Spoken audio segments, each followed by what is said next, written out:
Bonjour, bonjour. Comment éviter de pomper l'énergie des autres ou inversement de vous faire pomper par les autres?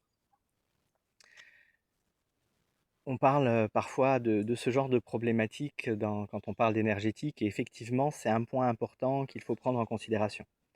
Les relations humaines sont aussi des relations énergétiques, hein, puisque notre champ énergétique, notre bulle énergétique, si on va dire ça comme ça, nos corps subtils débordent largement de notre corps physique et vont interagir et entrer en interaction avec les autres personnes autour de nous.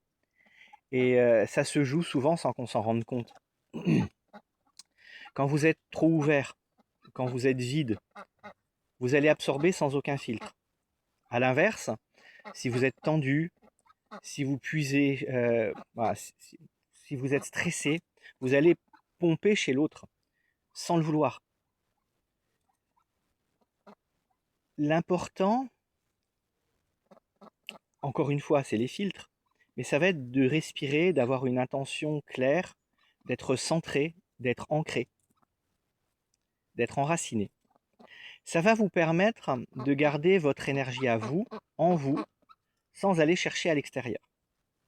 Et quand bien même vous allez chercher à l'extérieur, vous allez le faire consciemment et pas sur des sources vivantes, hein, notamment autour de soi, dans l'air, dans la terre, dans les éléments qui nous entourent.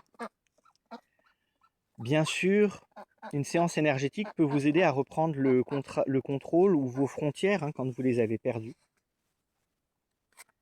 Mais sachez que c'est souvent un mécanisme inconscient. Quelqu'un qui est très triste, très mélancolique, va pomper votre énergie de joie de vivre. Elle va avoir tendance à vous rendre mélancolique et triste, sans que vous sachiez trop pourquoi.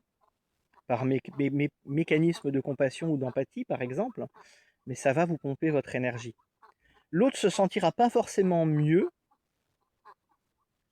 mais elle se sentira plus écoutée, donc plus ancrée dans la réalité.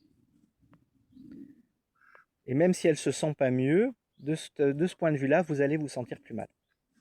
Et vous pouvez vous-même faire ça sur les autres sans vous en rendre compte. Il y a aussi des gens qui vont donner leur énergie par excès de compassion.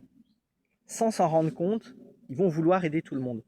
Le syndrome du sauveur, le syndrome d'Atlas.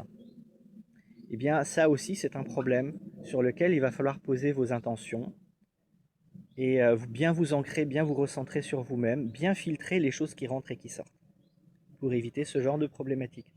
Voilà. À bientôt. Ciao, ciao.